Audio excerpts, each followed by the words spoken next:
conducted targeted airstrikes.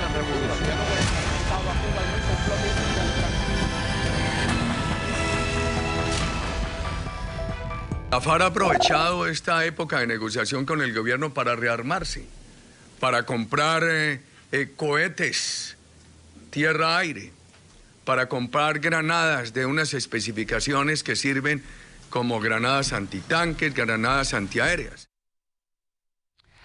Bueno, ahí está el presidente Uribe, el expresidente de Colombia. Muy buenas noches ante todo, hablando ante el Congreso Federal norteamericano con la congresista Eliana Ros-Lehtinen, con el congresista Mario Díaz-Balart. Y bueno, sin duda que esta es una noticia importante porque aparentemente las FARC, cuando están buscando la paz, se están rearmando militarmente. Está directamente desde Bogotá, está con nosotros el profesor de Seguridad y Defensa de la Universidad Externado de Colombia, Jairo Libreros. ¿Cómo está usted, profesor? María Elvira, muy buenas tardes. Muy bien aquí en Bogotá, soportando quizás demasiado frío. Bueno, muchas gracias por estar con nosotros, profesor. Desde el punto de vista de noticia militar, ¿cuán importante es lo que está diciendo el expresidente Uribe sobre esta nueva adquisición por parte de la guerrilla de cohetes antiaéreos, lanzagranadas de doble efecto? Dígame, desde el punto de vista militar, ¿qué significa? Son armas estratégicas por diferentes motivos. En primer lugar, son armas que permiten garantizar un mayor nivel de control territorial al momento de darse un enfrentamiento. Estas armas, especialmente la RPG, le permite a la persona que la lleva no solamente lanzar granadas de alto impacto, sino mantener a raya los avances que las fuerzas militares adelanten desde el punto de vista del control territorial vía tanques. Son armas esenciales para la guerra, armas que muy pocos ejércitos alzados en armas en el mundo o ejércitos terroristas tienen, y que además tienen una doble función, porque como estamos hablando de un conflicto armado interno, el tema del combate es diametralmente opuesto a los conflictos que estamos habitualmente a ver entre países. Aquí la intervención de los helicópteros por parte de las fuerzas militares son esenciales para reprimir los avances terroristas, pero también quedan mucho más expuestos, porque estas armas, al tener también la capacidad de lanzar vía tierra-aire este tipo de granadas, pueden destruir los helicópteros, y en cada helicóptero van entre 6 y 15 personas, soldados que perderían inmediatamente la vida. Ok, y esto es nuevo desde el punto de vista de obtención por parte de las FARC. Ya las FARC tenían cohetes antiaéreos, ¿no? Los llamados RPG. ¿No es así? Ya ellos claro que tenían. Sí. Ahora, la información es que durante estos 2 años y pico de conversación de paz en La Habana con el gobierno del señor Santos, se han estado rearmando. ¿Quién les vende este armamento y cómo llegan al territorio colombiano? Yo creo que las FARC vienen en un proceso de modernización de sus aparatos técnicos de guerra desde hace mucho tiempo. ¿Quién los moderniza? ¿Y quién los moderniza? No se sabe muy bien. En algún momento, hace unos 6 o 7 años, se discutía la vía Nicaragua y la vía Cuba como los principales mercados para el abastecimiento de armas ilegales que tiene la FARC, y en los últimos meses hubo un escándalo muy sensible relacionado con un tráfico de armas que tenía la ruta Cuba, Panamá, Corea del Sur. Muy seguramente estas rutas pueden ser sensibles para eso. Pero Corea del Sur, usted me dice, Corea del Sur, Panamá, Cuba, Corea del Norte. Corea del Norte, muy bien. Bueno, ahí está el barco famoso, pero dígame, y entonces el gobierno de Santos, el ejército colombiano, no tiene la capacidad de poder detectar que estas armas están entrando en su territorio. Sí, sí tiene la capacidad, y entonces, muy seguramente los... Ajá, ¿y por qué no lo detienen? Porque las fronteras en Colombia son porosas, el control territorial en los últimos 50 años no ha sido una nota característica de las fuerzas militares, especialmente en las zonas de Venezuela, que es el departamento de La Guajira, al norte de Colombia, los departamentos de Santander y Arauca, pero particularmente estas armas también tienen un destino claramente identificado por la costa pacífica, en los departamentos del sur de Cauca y Nariño.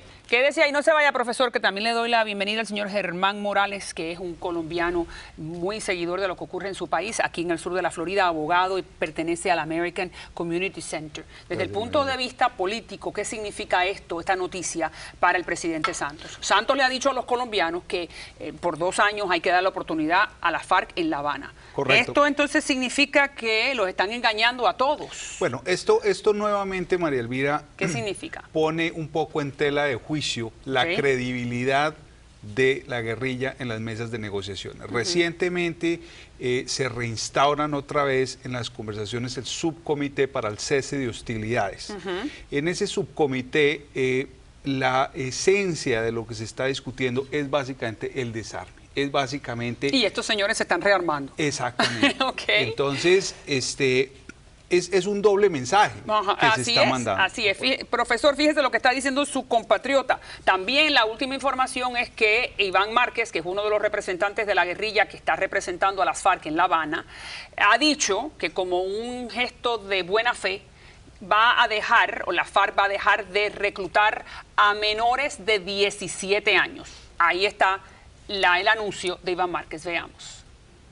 Las FAREP, estimando además la necesidad de brindar de manera ostensible medidas de desescalamiento del conflicto que aceleren la marcha hacia la paz, anuncian al país y al mundo que no incorporar en adelante menores de 17 años a las filas guerrilleras, al tiempo que expresan el anhelo de poder alcanzar pronto un acuerdo de paz con justicia social. Bueno, entonces ahí está la FARC anunciando un gesto de buena fe, como digo, pero a la misma vez está el presidente Uribe en el Congreso Federal denunciando el rearme, específicamente con ojivas de fragmentación explosivas donde penetran blindaje. ¿Qué quiere decir esto? De que la ojiva o el arma letal que tiene el cohete puede penetrar tanques aunque estén blindados, para ponerlo de una manera sencilla. Ahora, esta información ha llegado a Colombia porque el presidente Uribe, ¿usted cree que ha venido al Congreso Federal norteamericano a denunciarla? ¿No lo denunció primero en Colombia? Profesor, para usted. Muchas gracias. Pues yo quiero hacer un comentario adicional antes de entrar con tu respuesta, y es el siguiente. Yo no creo que la declaración de Iván Márquez sea un acto de buena fe o de confianza o de cambio o de cualquier otra índole. Es inconcebible que durante los últimos 20 años la FARC haya reclutado no menos de su 25% de miembros precisamente del sector de niños, niñas y adolescentes. Es reclutamiento forzado, no lo puede hacer. Tampoco sería aceptable en el tema de reclutamiento de adultos. Y en segundo lugar, en relación con lo que tú me dices, yo creo que la información sensible que tiene el presidente Uribe no se ha conocido en toda su dimensión en Colombia por varios motivos. ¿Por qué? Primero, porque el gobierno Santos no está interesado en entregar esta información a la sociedad civil porque perdería mayor credibilidad el proceso. Muy bien, pero el presidente Uribe sí tiene medios de comunicación en Colombia donde puede expresar esto mismo que hizo ante Iliana y ante Mario y en el Congreso Federal. La pregunta es si lo ha hecho. Claro que sí, los tiene. Y la población colombiana lo ha podido recibir esta información, ¿correcto? Claro que sí. Déjeme la información nace en Estados Unidos, pero sin duda aquí hay canales y medios de prensa y radiales que han dado cubrimiento a este tipo de información. Ok, dígame, señor abogado, el hecho que ahora la Miss Universo, en todo esto usted sabe que, y también está usted incluido, profesor Libreros, la Miss Universo aceptó la invitación por parte de las FARC de ir a La Habana y de por todo el mundo anunciar los buenos, la nobleza de esta conversación de paz entre el gobierno y la guerrilla. Y ahí está, donde acepta ir a... ¿Usted qué le parece de esa aceptación por parte de la Miss Universo? Por cierto, que no necesariamente es una mujer política, pero sí es una mujer mediática. Claro. ¿Qué le parece? Bueno, yo creo que lo importante aquí, María Elvira, es no permitir que un acto que se hace a nivel de un personaje que pretende llevar un mensaje de paz, que pretende llevar un mensaje de buena voluntad, que pretende ser un modelo para todas esas niñas en el territorio cubano, que se utilice como un trampolín político, bien sea a favor o en contra del proceso de paz. Y entonces, ¿qué piensa usted, profesor? El hecho de que la Miss Universo ha aceptado, sin duda, que para los colombianos, para los venezolanos, la Miss Universo es una figura muy importante desde el punto de vista mediático. El hecho de que esta señorita haya aceptado ir a La Habana y las FARC acepten su participación. ¿Qué pasaría? ¿Cuál fuera el efecto de eso ocurrir? No va a tener ningún efecto político ni ningún efecto mediático importante que marque diferencias. Creo que es un acto eminentemente banal. Demuestra que la FARC no solamente se pega de acontecimientos internacionales que no hacen parte del contexto real de lo que se está negociando y creo que va a afectar mucho más la credibilidad, que ronda el 46% en Colombia. Claro, dígame entonces finalmente, para volver a la parte de las armas y la noticia de último momento donde el presidente Uribe está denunciando que las FARC se están rearmando con equipo pesado, como por ejemplo RPGs, que es como se conoce a estas armas antitanque portátiles, básicamente un cohete que se pone en el hombro y se puede lanzar y no solamente destruir aviones, sino también destruir tanques blindados. Dígame entonces cuál va a ser el efecto de esta situación desde el punto de vista bélico ante el ejército colombiano. ¿El ejército puede enfrentar esta situación? ¿Cuán vulnerable los pone este nuevo tipo de armamento? Sin duda la vulnerabilidad sí aumenta en una proporción delicada, pero no altera el balance de fuerza. Hay que tener en cuenta que la iniciativa militar y la capacidad de control en estos momentos de las fuerzas militares es superior a la FARC. Creo que es un elemento que enrarece el ambiente, pero que no marca diferencias en el teatro de operaciones.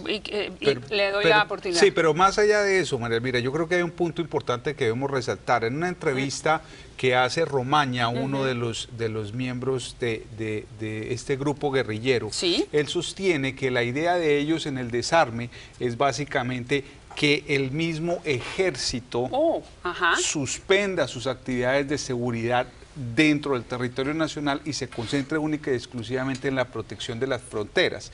Ese es el mensaje que ellos traen a la mesa. Entonces resulta supremamente inconsistente, ¿sí? Que una persona que hace parte de ese subcomité, ¿sí?, esté llevando otra vez ese mensaje y por detrás estén armándose con este tipo Ellos pueden sugerirle al ejército cualquier cosa de cuál debe ser la actividad, ¿no? Pero obviamente que el comandante en jefe es el presidente Santos y es el que determina. Sin duda que deseamos lo mejor para Colombia y esperemos que en La Habana en realidad se pueda firmar algún tipo de documento. Muchísimas gracias a ambos. Muchas gracias, profesora, por haber estado con nosotros y esperarnos hasta este momento. Le agradezco mucho su participación. Ya regreso con más. Nació en Miami siendo hermafrodita y aunque lo arrestaron por agresión siendo hombre, lo condenaron siendo mujer. Hoy les contamos la historia única de Harold Seymour.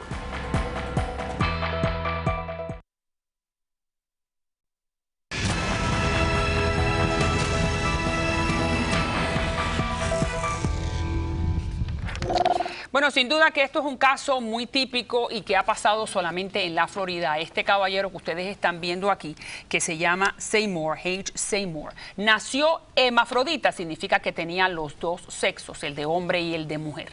Él ha decidido a lo largo de los años convertirse en mujer, está recibiendo unos tratamientos de hormonas, pero comete un delito, viola a una mujer siendo el hombre y mujer. Entonces, el estado de la Florida le presenta cargos en su contra como hombre, pero ahora le presenta la sentencia como mujer y la jueza le dice la señorita Seymour, la jueza Teresa María Puller. Sin duda que esto es un caso que nos confunde, porque una de las cosas que no entiendo es que si él se sentía mujer, entonces ¿por qué tiene que violar a una mujer como hombre? Bueno, vamos a ver, le damos la bienvenida a Susana Tadei, activista de la comunidad gay, lesbiana y transexual. Muchas gracias, Susana. Eladio José Armesto, abogado y activista de derechos humanos, que siempre tienen posiciones diferentes, pero entonces, para que el público entienda, ahora el señor o la señorita Seymour tiene que cumplir 15 años de cárcel, 10 de libertad condicional por agredir sexualmente a esta turista en Miami Beach. 15 años es bastante, 10 de libertad condicional. Ahí está la placa donde él tiene 6 pies, 2 pulgadas y tiene que cumplir su condena en una cárcel solitaria de una cárcel de hombres. Entonces, dime, Seymour se puso un vestido para su presentación en corte, vestido que le presta la abogada porque no podían encontrar un vestido que le quedara bien, y como digo, la jueza le llamó la señorita Seymour. Dime, ¿dónde es que están las peculiaridades de este caso? Bueno, yo creo, vamos a empezar por lo más obvio. El crimen siempre es el mismo, para dejarlo claro. Claro, una violación. A la mujer que le robaron la cartera y que le agarraron con la mano sus zonas genitales, sigue siendo la víctima y él sigue siendo el criminal. Ahora, para mi punto de vista, yo creo que él actuó de esa manera en un periodo donde estaba en droga y simplemente estaba desfasado por muchas razones. Durante el tiempo que estuvo preso, después de eso, lo diagnosticaron como bipolar. Ha estado en tratamiento médico por eso, ha estado en tratamiento de hormonas porque además pidió transicionar y quedarse solo del lado femenino. Bien. El problema es, ¿qué hacemos con una persona en esas condiciones cuando la regresamos a la cárcel? Porque Bien. las cárceles no tienen la infraestructura para tratar a esta gente, no solo dónde las ponemos, sino cómo continuamos el tratamiento de hormonas, que quitárselo sería considerado un tratamiento cruel. Bien. Y cómo las reintegramos a la sociedad después. O sea, no tenemos la manera de tratarlos en este momento. Y tú me decías que también es una condena que se puede considerar perversa, el hecho de que hay que mantenerlo 23 horas en una cárcel él solo, porque no puede estar con el resto de la población carcelaria, ¿no es así? En el tipo de sentencia que él tiene, normalmente mandan a estos criminales a la población en general, están en un patio, pueden ir a la biblioteca, pueden jugar básquet, y ella no, está 23 horas al día encerrada, que es el castigo más grave para los criminales más violentos que han cometido asesinatos. Y este señor, señorita, en realidad lo que intentó fue agredir sexualmente y robarle la cartera a una turista, que no se le perdona. Ahora, ¿cómo lo ve usted? ¿Qué hay que hacer con gente así? Bueno, tenerlo, primero que todo, hay que darles cuidado médico, ¿no? Sí. Porque no es justo encarcelar a una persona que no está bien mentalmente. Sí, es bipolar, ya lo diagnosticaron. Y hay que darle su tratamiento. Pero hay que seguir dándole el tratamiento de cambio de sexo a través de las hormonas en la cárcel. Bueno, hay psiquiatras como el jefe de psiquiatría de la Universidad Johns Hopkins, el doctor Paul McHugh, de renombre internacional, que señalan que eso es una burla cruel contra estas personas, porque... ¿Cuál es la burla cruel? La burla cruel es hacerles creer de que ellos van a poder cambiar. Él nació hombre, su madre ha testificado de que él tenía los órganos genitales de hombre, no hay récord, en el récord ningún examen médico que diga que él es mujer, él piensa que él es mujer. Y bueno, pero a él la corte del Estado lo ha presentado cargos en su contra como mujer. La Corte no va a discutir ese punto. Entonces la Corte no examina primero a ver qué tú eres. Independientemente de que él sea intersexo, además que se les llama hoy en día, están tratando de eliminar... intersexo. Sí, ya no quieren utilizar el tema de hermafrodita. ¿Por qué? Pero, porque tiene connotaciones negativas de hace muchos años. Pero además de eso, aunque fuera intersexo o transgénero, el no darle sus pastillas en la prisión está considerado un tratamiento cruel. Y no solo, más importante todavía, han demostrado, 70% de las prisiones están dando las hormonas hoy en día, han demostrado que el darle las hormonas y permitirle transicionar los estabiliza y permite que se rehabiliten mejor. Porque los estás ayudando a mejorar, no a trancarlos más. Hay psiquiatras que dicen lo contrario. Muy bien, pero entonces, bueno, vamos al hecho. Algo que me puede aclarar ambos de ustedes. El hecho de por qué él comete una agresión en contra de una mujer como hombre, no intenta violarla, si él se siente mujer y está tratando de cambiar de sexo. Entonces es que es hermafrodita lesbiana. No, yo creo que si es realmente una persona intersexo, acuérdate que puede funcionar en ambas partes, pero desde lo que yo leí y entendí, él fue con la mano a violentarla, que yo creo que indica es un acto no de agresión sexual, sino de frustración o de equivocación o de lo que sea. Sin embargo, ¿se merece su castigo? Sí se lo merece, pero señores, es una buena oportunidad de darnos cuenta de que es difícil tratar a estas personas en la sociedad y sabemos muy poco de ellas. Es importante dejar claro para el bien, para la información de los televidentes, que el sexo de una persona no lo establece los genitales. El sexo, porque eso es una apariencia visual. El sexo de la persona lo establece el ADN. El sexo de la persona lo establece los cromosomas de esa persona. Y por lo tanto, ahí es donde radica la identificación de masculino o femenino. Las personas hermafroditas o intersexo pueden mostrar, pueden exhibir genitalia ambigua, pero el ADN es lo que determina. ¿Usted está de acuerdo que el ADN es el que dice lo que todos usted? sabemos muy bien, sobre todo viniendo de la comunidad gay, que el cerebro cumple un rol muy importante hacia tu orientación sexual. Entonces, en el caso de los intersexos, al igual que los transgéneros, tu ADN te hace nacer como hombre o como mujer. Y después, entonces, entra tu orientación sexual hacia quién estás atraído. Pero si tú tienes los dos, sexos, en este caso, donde, déjame dar una información, donde este señorita, Seymour, tuvo su primer ciclo menstrual cuando estaba en la escuela primaria, así que órganos de mujer está funcionando tiene, en ambos lados. Una de sus expectativas es que cuando tuvo pueda el salir ciclo del mensual? Si la madre dice que tenía un pene de varón. No, tenía el pene, pero también tenía los dos órganos. Los órganos de la mujer. Eso no es lo que dice la madre. Sí, pero ya el periódico lo ha dicho y como le dije, señor Armesto, la corte testifica y lo ha... O sea, que la que le cambió los pañales por años y años, esa a lo no mejor le sabía. da pena admitirlo, no maneja bien ese tipo de información. Ahora la tonta es la madre. Él quiere mantener ese tratamiento de hormonas para convertirse en mujer y poder tener hijos. Así que si tuvo la regla o tuvo el periodo menstrual, sí puede tener la aspiración al lado femenino. Pero fíjate lo que pasa, que antes, por ejemplo, cometíamos estos actos terribles, crueles, que a todos los niños que nacían intersexo se les operaba y se les convertía en niña, porque era más fácil cortar que reconstruir. Porque no déjame terminar un ADN. segundo, Ernesto, Eladio. Pero eso lo que ocasionó fue que muchos niños que se sentían varón estuvieran confundidos porque tenían la genitalia de una niña. Y lo que causaba era daños terribles psicológicos a estos muchachos. Entonces, ahora hoy en día, gracias a Dios, la ciencia reconoce... Y los grupos de derechos humanos... Que hay que dejarlos crecer, sí, porque es una mutilación. Claro, hay que dejarlos crecer y ellos mismos, ahí entra el cerebro, no el ADN, van a decidir hacia dónde va su orientación sexual y ajustarse a lo que ellos sientan. Entonces, fíjese qué interesante, uno puede nacer con los dos y después decidir con cuál se queda. Eso está muy bien, ¿no? Bueno, es que en los tiempos antiguos no habían las pruebas de ADN.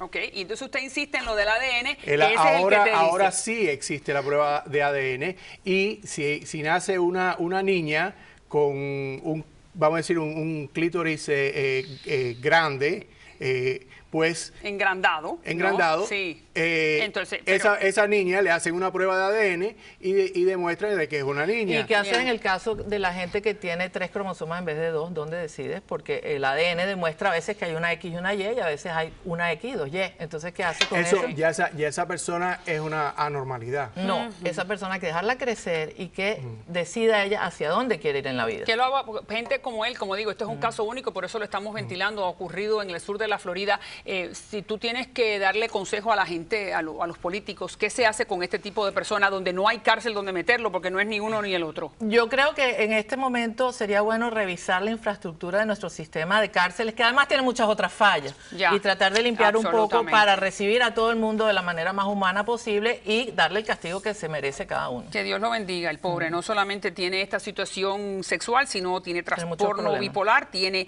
psicótico y alucinaciones. Gracias, Eladio, siempre un gusto, igualmente. Placer. Susana, gusto. Gracias. Ya regreso con más.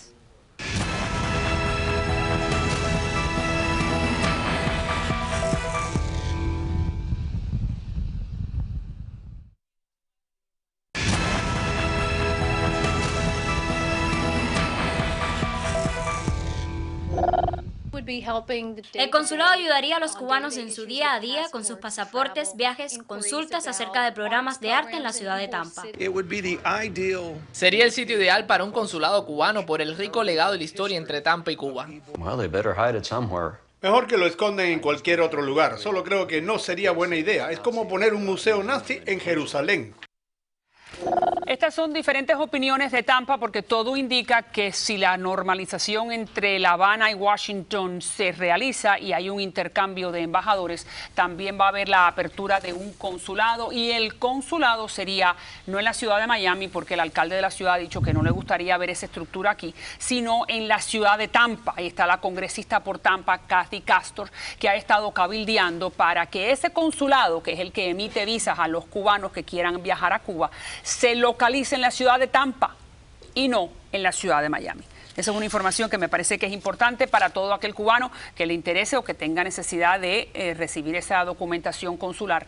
Tiene que ir hasta Tampa. Vamos entonces también a hablar de otra situación importante en Cuba. El Washington Post acaba de publicar una carta, que es una carta que la paga o la auspicia un grupo de cubanos en el sur de la Florida del Centro para una Cuba Libre, donde es una carta opuesta a lo que hasta ahora se ha estado escuchando en los diferentes medios de comunicación de Estados Unidos, que es un rechazo a este acercamiento entre la Casa Blanca y Washington. Algunos consideran que Washington ha dado todo a cambio de muy poco y la firman en particular el alcalde de la ciudad de Coral Gables, James Kaysen, el señor Armando Valladares, Sebastián Arcos Casabón, Jorge Blanco, Alexander Guerrero, Antonio Rodiles es uno de los pocos que firma la carta, que vive dentro de Cuba y que tiene un grupo de disidencia anticastrista en La Habana. Así que bueno, solamente esta información para que sepan que las dos opiniones se están ventilando en la prensa norteamericana. Y entonces, para hablar de algo que también ha estado ocurriendo y ha estado levantando titulares, le doy la bienvenida al señor Sanguinetti. Muchísimas gracias, Sanguinetti, por estar con nosotros. Un hombre que es conocedor no solamente de lo que está ocurriendo en la economía cubana, sino esta nueva información de SwissLeaks reabre el debate sobre las fortunas del castrismo. Lo hemos estado diciendo en los últimos programas. Hay 83 millones de dólares en 29 cuentas que pertenecen a Cuba. Cerca de 85 millones y una de las cuentas tiene casi 50 millones. ¿A quién podría pertenecer este dinero? Bueno, yo apostaría que pertenece a Fidel Castro. Pero a Fidel Castro... o sea, nominalmente, a nombre de Fidel Castro. A él, no a la familia. O sea, nosotros hace, por vuelta de 1997 y con la ayuda de Marzo Fernández, yo organicé una conferencia de prensa aquí en Miami para anunciar lo que se entendía o con lo que se conocía en los círculos muy íntimos de la burocracia cubana, las reservas del comandante. Se calculaban que no se sabía exactamente la cifra, parece que estaba en varias cuentas internacionales, pero que se sabía que Fidel Castro le prestaba dinero al gobierno cubano, lo cual era una cosa insólita. Pero le pregunto, Fidel ¿usted considera que Fidel Castro va a exponerse a poner su nombre en una cuenta en un banco extranjero, aunque sea el secreto bancario suizo, que sabemos que es bastante recio? ¿Usted cree que...? Bueno, es que alguien tiene que firmar. Bien. Para ¿Pero hacer puede ser los un pagos. testaferro? Bueno, puede ser, pero testaferro puede ser un burócrata, puede ser nominalmente, oficialmente un burócrata. Pero el problema no es si está a nombre de él o no, o sea, el problema es quién las maneja, quién las domina. O sea, en Cuba hay que tener en cuenta que lo que hay es una revolución privada. Cuba se privatizó, las nacionalizaciones fueron un proceso de privatización. Se maneja todo por varias personas, es prácticamente un régimen sumamente centralizado y por lo tanto es muy oscuro, definitivamente, muy poco transparente, va más allá de la corrupción, porque no se sabe lo que está pasando, pero alguien tiene que hacer pagos para importaciones, alguien tiene que hacer pagos para, por ejemplo, los movimientos subversivos que se han estado financiando. Pero cuando usted Cuba. me dice que alguien tiene que firmar, y usted tiene razón, entonces significa, en este caso hipotéticamente, que Fidel es el que firmaba o el que mandaba un email para hacer una transferencia. ¿Cómo entonces? Vamos a hacerlo de otra manera. Ese mecanismo no lo sabe nadie. Pero ¿cómo es el mecanismo en un banco como el HSBC de Suiza, que es un banco que pertenece al mundo bancario occidental? ¿Cómo funciona cuando uno tiene una cuenta? Yo no soy banquero y mucho menos banquero suizo. O sea, eso pero usted está sabe cuáles dentro son de las los directrices. secretos. Ajá. Definitivamente alguien tiene que dar las órdenes de pago. Bien. Las órdenes de pago en un régimen tan súper centralizado que se maneja casi como una corporación familiar privada, como el cubano, es entre Fidel Castro y Raúl Castro. Y quien firma, yo esa mecánica no la sé, no la debe saber muy poca gente dentro de Cuba, que en algún momento debe saberse. Hay otras cuentas, no solamente esta, aunque esta es la que más fondos tiene. ¿Quién más podría ser? Bueno, personas, yo no puedo mencionar nombres, o sea, esa no es mi especialidad y yo no creo que sea fácil mencionar nombres, pero la lógica indica, y dada la forma que está construido el gobierno cubano y la administración de los asuntos públicos cubanos, hay que pagar por importaciones, hay que comprar equipos, hay que hacer pagos en distintos países, hay que hacer pagos incluso por movimientos subversivos.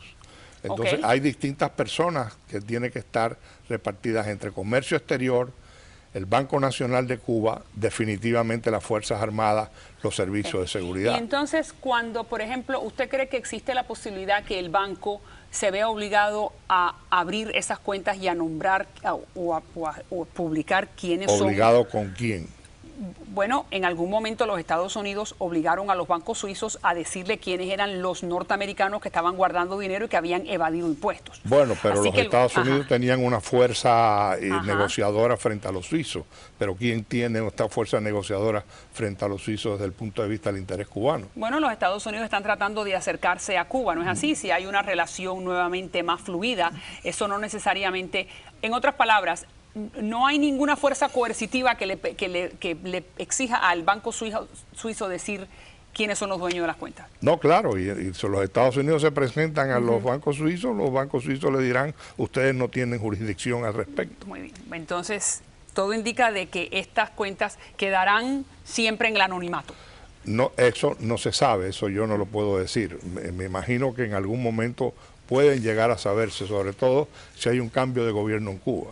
Ahí, vamos a ver entonces qué ocurre cuando eso sea el hecho. Muchísimas gracias, profesor. Gracias. Siempre un gusto por venir a aclararnos esta información que acaba de salir a través de estos SwissLeaks. Nuevamente, vamos entonces ahora a Venezuela, donde la señora Tintori, la esposa de Leopoldo López, está denunciando agresión en contra de su esposo dentro de la cárcel. Veamos.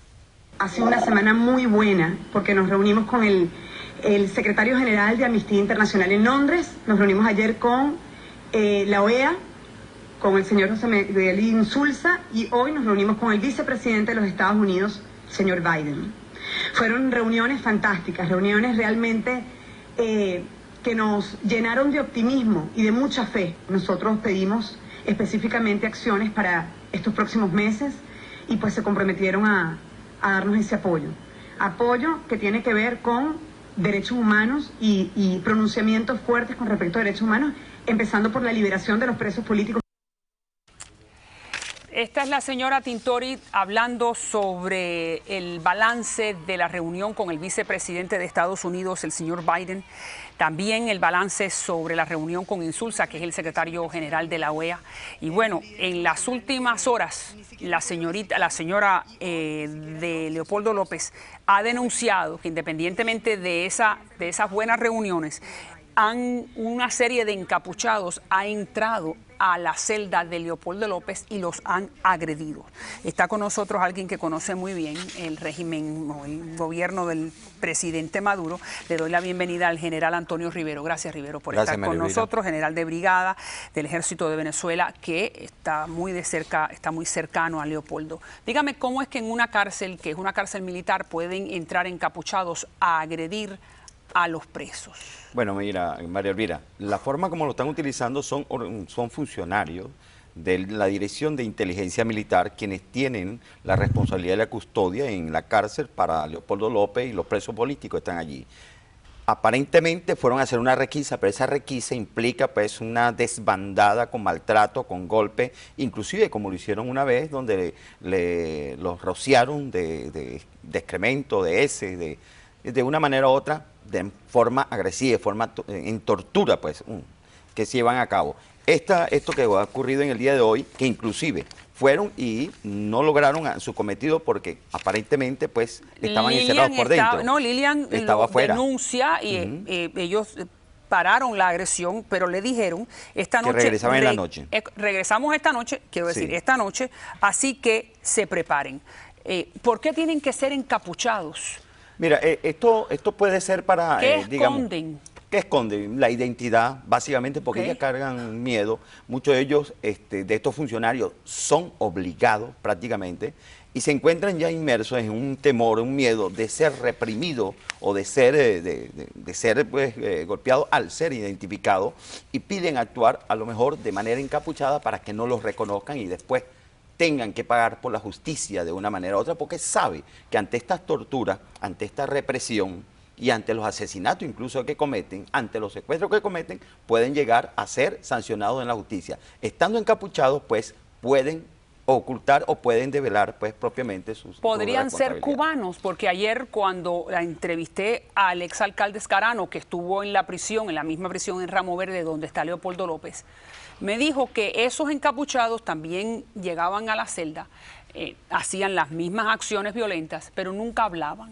Sí, es posible, porque en el DIN, y lo he denunciado yo, hay funcionarios de inteligencia del G2 que trabajan conjuntamente con con los funcionarios venezolanos, y ellos incluso le enseñan técnicas y procedimientos para poder llevar a cabo estas acciones represivas de tortura que no dejen manchas o que no dejen marcas o que no dejen secuelas desde el punto de vista de lo que implica una responsabilidad sobre tu persona.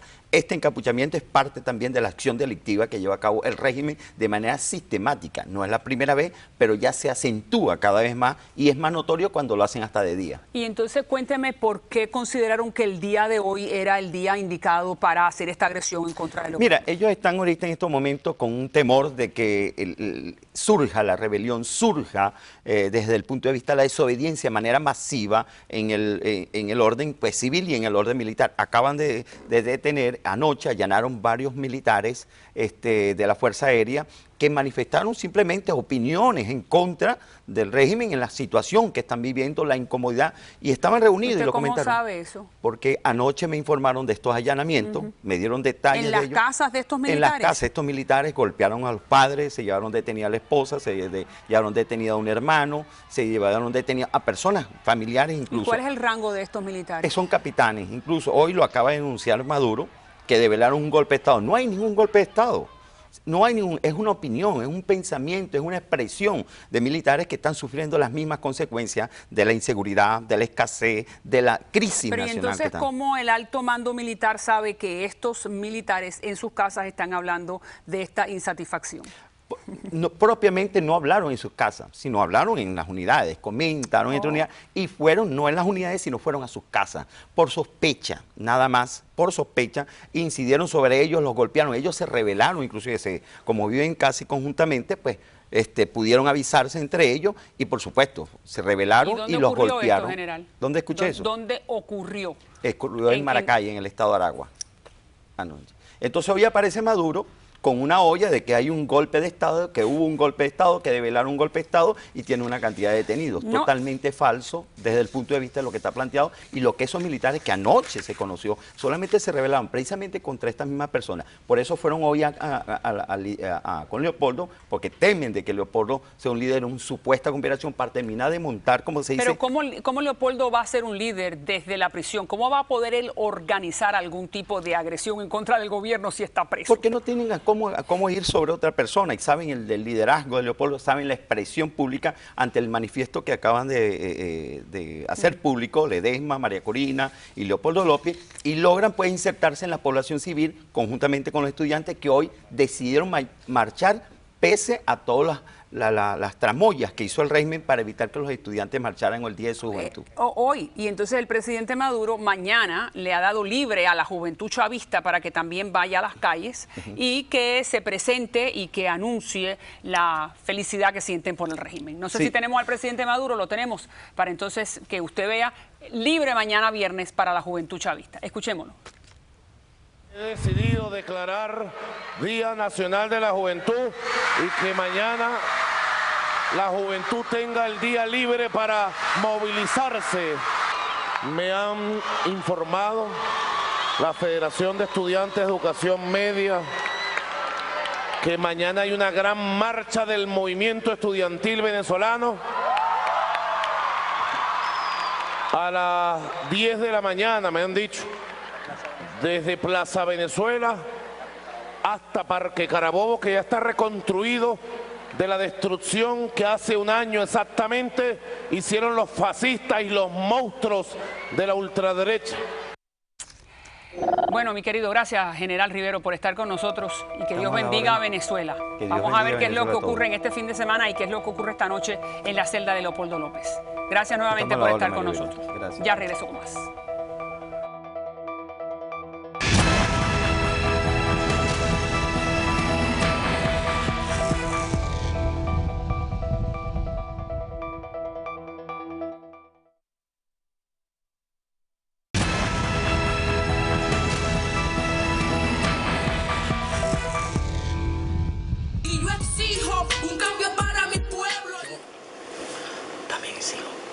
Pero en mi caso, no le voy a exigir al gobierno.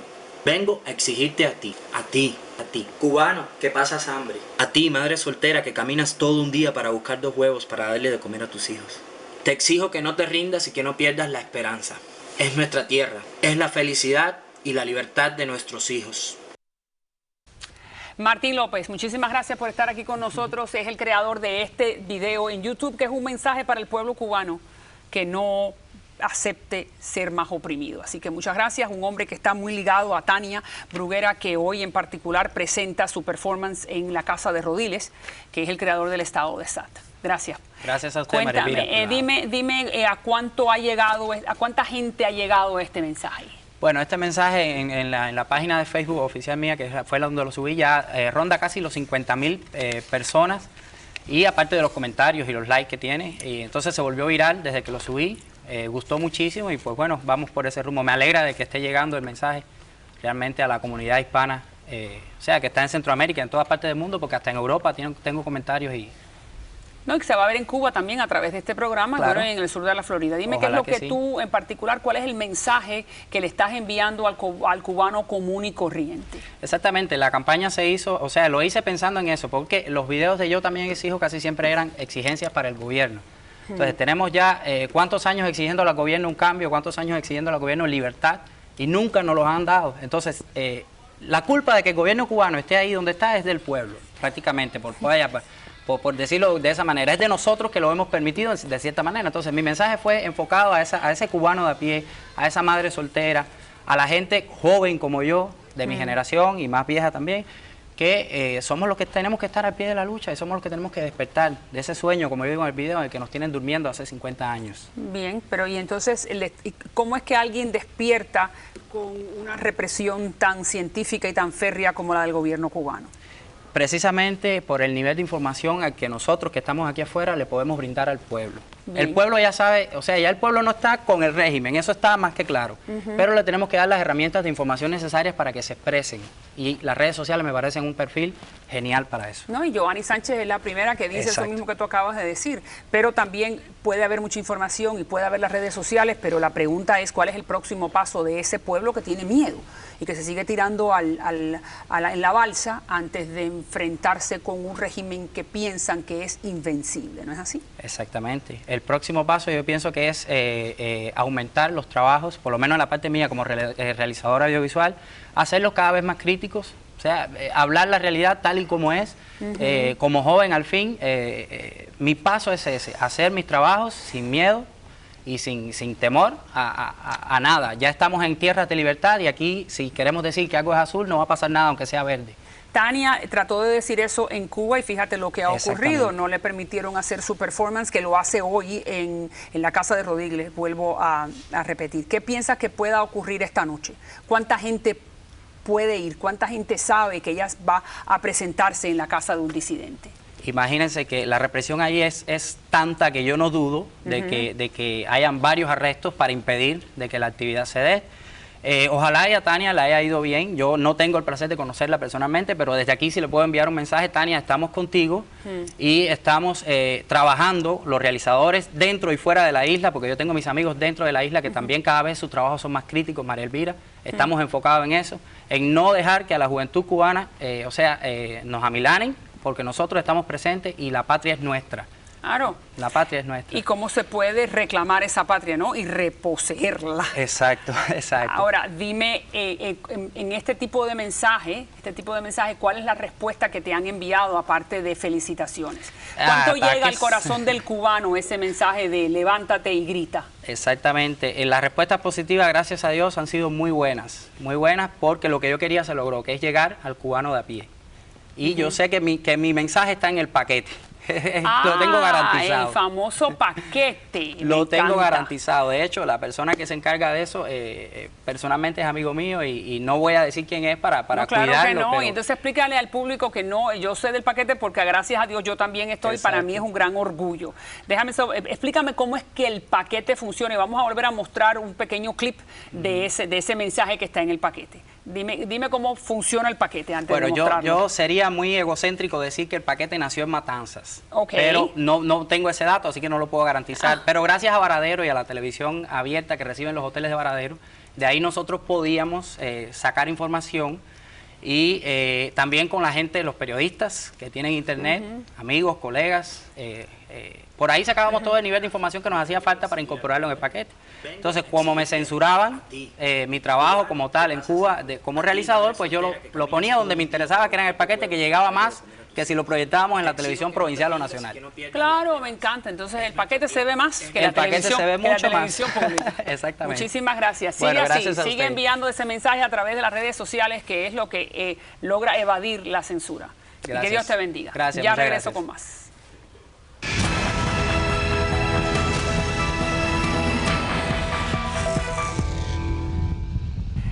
Y bueno, vamos entonces a hablar con el hombre que hace que todos los días durmamos en paz. ¿Cómo está usted, caballero? De lo más contento de estar aquí esta noche contigo. Yo me estaba acordando de usted ayer en la noche, porque bueno, yo tengo una de las camas estas mágicas y sin duda uno duerme muy bien. Cuénteme cuál es el secreto, Suárez. Bueno, como tú sabes, esta cama se adapta a las curvas de tu cuerpo, no tiene transferencia de movimiento, no tiene alergias, lo cual quiere decir que no vas a sentir erupciones en tu piel o vas a tener catarros frecuentes. No guarda la humedad, lo cual quiere decir que cuando sudas no vas a sentir el sudor, sino que se evapora, no como en las camas tradicionales. Y en adición a eso vas a tener un clima fantástico. En estos días que ha habido un poquito de frío, las personas que duermen en una cama tradicional van a sentir más frío todavía, pero en nuestras camas van a sentir un calorcito, un sentimiento muy bueno.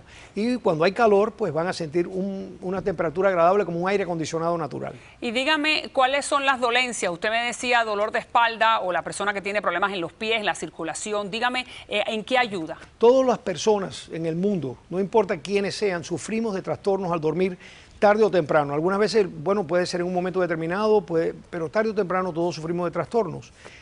Muchas veces podemos prevenir esos trastornos en el futuro teniendo una cama ajustable como esta que nosotros te incluimos completamente gratis cuando tú compras uno de nuestros sistemas de dormir. Por ejemplo, ronquidos, por ejemplo, insomnia. Y se ha probado que la insomnia tiene mucho que ver con la incomodidad al dormir o con personas que no pueden conciliar el sueño porque su cama simplemente no funciona bien. Personas que tienen calambres, personas que sufren de dolores de espalda crónicos. Nosotros tenemos la solución para los dolores de espalda crónicos, se lo podemos enseñar en la tienda y simplemente se llama la posición de la cero gravedad o la postura neutral que alivia esos dolores, problemas de circulación, los problemas en los talones de los pies, en fin, una multitud de problemas que pueden ser resueltos con la cama eléctrica ajustable. Perfecto, y lo mejor del caso es que no hay que llevar dinero para comprar el producto, ¿no es Muy así? importante, no y traigan su mencionar dinero. el nombre de María Elvira para que le den el mejor precio, el mejor servicio y el mejor trato, además de un regalo. Ahora mismo en este fin de semana, María Elvira, vamos a tener tremendas promociones, tremendas reducciones, 14 de febrero, Día de los Enamorados. Perfecto. Vengan y Gracias, mencionen Suárez. la palabra mágica, María Elvira. Gracias, Suárez. Hasta la próxima. Bye, bye.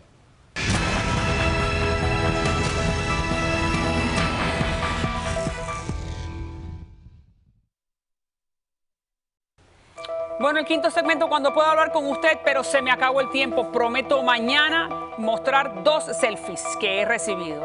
Como siempre digo al final, si Dios contigo, ¿quién contra ti? Ahí están las diferentes páginas del internet para que me siga escribiendo.